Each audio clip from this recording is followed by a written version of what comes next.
देख रहे हैं इंडिया न्यूज। मैं हूं आपके साथ अनन्या बेदी। हिमाचल प्रदेश में मॉनसून की पहली भारी बारिश ने बीती रात को खूब तबाही मचाई है। सोलन और शिमला जिले में इससे भारी नुकसान हुआ है।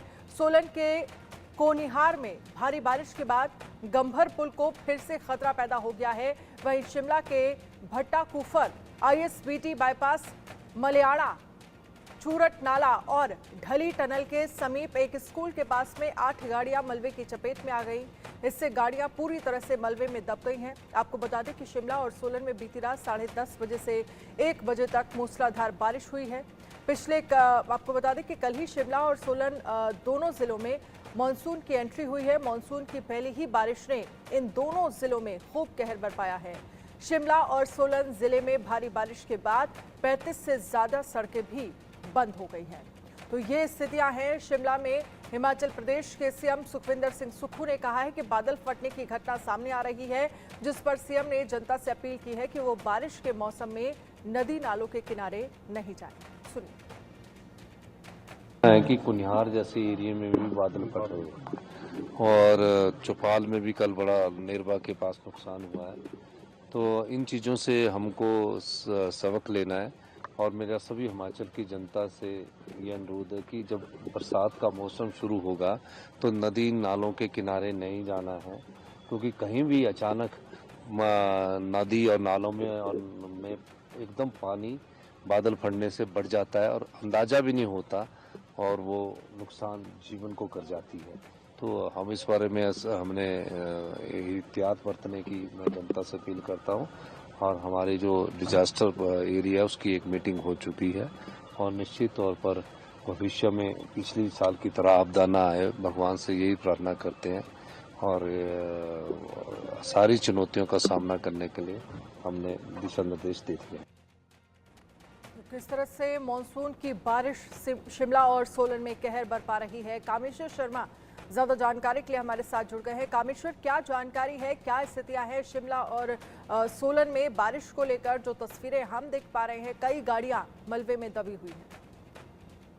जी बिल्कुल, यदि बात की जाए रात्रि 10:30 बजे से 1 बजे के करीब अत्यधिक वर्षा हुई, जिसमें जिला शिमला और सोलन में अत्यधिक नुकसान हुआ। वहीं जो गंभर पुल है, रात को आवाजाही के लिए रोक दिया गया था। 8 घंटे के बाद सुबह 9 बजे वहां से वाहनों को जाने की अनुमति प्रदान की गई। वहीं अगर हम बात करें भट्टा कुफर, चमियाना के पास ही लगभग जो 6 गाड़ी है वो मलबे में पूरी तरह से क्षतिग्रस्त हुई। इसके अलावा अन्य 2-3 वाहन जैसे भट्टा कुफर समेत ढली में भी वाहन डूब गया। फिलहाल अभी भी जो राजधानी शिमला में लगातार मूसलाधार वर्षा हो रही है और जो मौसम विभाग के निदेशक सुरेंद्र पाल ने कहा है कि जो 7 जिले में कल जो मानसून प्रवेश कर चुका है, आज जो 12 की 12 जिला में जो मानसून है वो पूरी तरह से प्रवेश कर जाएगा। और ऐसे में जो अगले मतलब 6 दिनों तक जो लाहौल स्पीति और किन्नौर को छोड़ के अन्य 10 जिला में अत्यधिक मूसलाधार वर्षा होगी।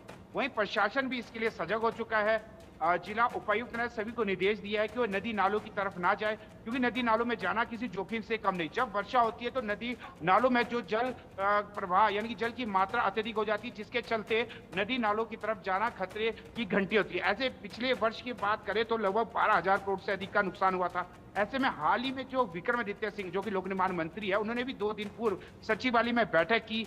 उन्होंने उन क्षेत्रों का भी निरीक्षण किया जहां पर अत्यधिक लैंडस्लाइड होती है। ऐसे में लोगों को एहतियात बरतते हुए कहा गया है कि वो उन क्षेत्रों में ना जाए जहां पर लैंडस्लाइड अत्यधिक हो रही है। और साथ ही जो जेसीबी है, अन्य उपकरण मशीनरी को उन क्षेत्रों में तैनात कर दिया गया है जहां पर लैंडस्लाइड की अत्यधिक संभावनाएं हैं। और वहीं अब जो वर्षा का क्रम है, आने वाले 6 दिनों में लगातार लाहौल स्पीति और किन्नौर को छोड़ के अन्य सभी जिलों में मूसलाधार वर्षा की चेतावनी दी गई है। जी बिल्कुल, इसके साथ ही मौसम विभाग की तरफ से क्या कुछ अनुमान जताया गया है और साथ ही प्रशासन इस पूरे मामले को लेकर किस तरह से एक्शन मोड में नजर आ रहा है? जी बिल्कुल, जिस तरीके से मौसम विभाग के निदेशक ने पहले ही स्पष्ट रूप से कहा है कि कल से यानी कि 6 दिनों तक जो लाहौल स्पीति और किन्नौर को छोड़ के अन्य सभी क्षेत्रों में लगातार वर्षा होगी। ऐसे में खासकर जो जिला उपायुक्त है, प्रत्येक जिला के उपायुक्त ने सभी लोगों से ये आग्रह किया कि वो नदी नालों की तरफ ना जाए, क्योंकि जब वर्षा होती है तो नदी नालों में जल की मात्रा अत्यधिक बढ़ जाती है, जिसके कारण लैंडस्लाइड के साथ साथ जल प्रवाह में अत्यधिक नुकसान होता है। ऐसे में जो घर नदी नालों की तरफ थे उन्हें भी शिफ्ट करने के आदेश दिए गए हैं, क्योंकि पिछले वर्ष हिमाचल प्रदेश में लगभग 12,000 करोड़ से अधिक का नुकसान है। वहीं अगर लोक निर्माण विभाग की बात करें तो लगभग लोक निर्माण विभाग में भी लगभग 2,500 करोड़ से अधिक का नुकसान होता है। ऐसे में फिलहाल अभी कुछ एक क्षेत्र ऐसे हैं जहां पर सड़क मार्ग अवरुद्ध है, उन्हें सड़क मार्ग को सुचारू रूप से यानी कि उन्हें दुरुस्त करने का कार्य युद्ध स्तर पर किया जा रहा है। फिलहाल अगर हम बात करें शिमला से चंडीगढ़ और चंडीगढ़ से मनाली जो हाईवे है वहां पर फिलहाल अभी जहां जहां लैंडस्लाइड हो रहा है NHAI द्वारा उन लैंडस्लाइड को जल्द से जल्द दुरुस्त करने का कार्य किया जा रहा है। इसके अतिरिक्त सबसे बड़ी जो प्रॉब्लम बरसात के दौरान हिमाचल प्रदेश में होती है, क्योंकि हिमाचल प्रदेश में 70% से अधिक किसान और बागवान है। ऐसे में पिछले वर्ष भी देखा गया कि जो किसान और बागवान है उनकी जो सेब है, सेब की फसल अधिकांश बर्बाद हो चुकी थी सड़कों के कारण, क्योंकि सड़क मार्ग अत्यधिक अवरुद्ध हो चुकी है।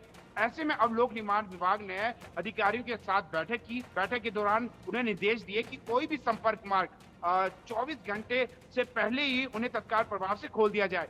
और उन क्षेत्रों में अगर पिछले और 5 वर्षों का जो डाटा उन्होंने लिया और उसके आधार पर वो देख रहे हैं कि जिस क्षेत्र में अत्यधिक लैंडस्लाइड की संभावना है, क्योंकि हिमाचल प्रदेश में कुछ कच्चे पहाड़ होते हैं, जो कच्चे पहाड़ होते हैं वहां से लैंडस्लाइड की अधिक संभावना रहती है, तो उन क्षेत्रों में मशीनरी को पहले तैनात कर दिया गया है। फिलहाल अभी भी जो राजधानी शिमला में है मूसलाधार वर्षा लगातार हो रही है। ऐसे में धुंध भी काफी देखने को मिल रही है, तो ट्रैफिक पुलिस खासकर जिला शिमला SP ने भी सभी को नीति निर्देश दिया कि अपनी जो गाड़ी की स्पीड है वो भी लिमिट रखे, क्योंकि जिस तरीके से धुंध जो फैल जाती है ऐसे में जो दुर्घटना की संभावना है वो भी अत्यधिक बढ़ जाती है। फिलहाल जो खबर पर आप नजर रखिएगा। फिलहाल के लिए बहुत बहुत शुक्रिया तमाम जानकारी के लिए। अब बात करेंगे कुछ और खबरों की। दिल्ली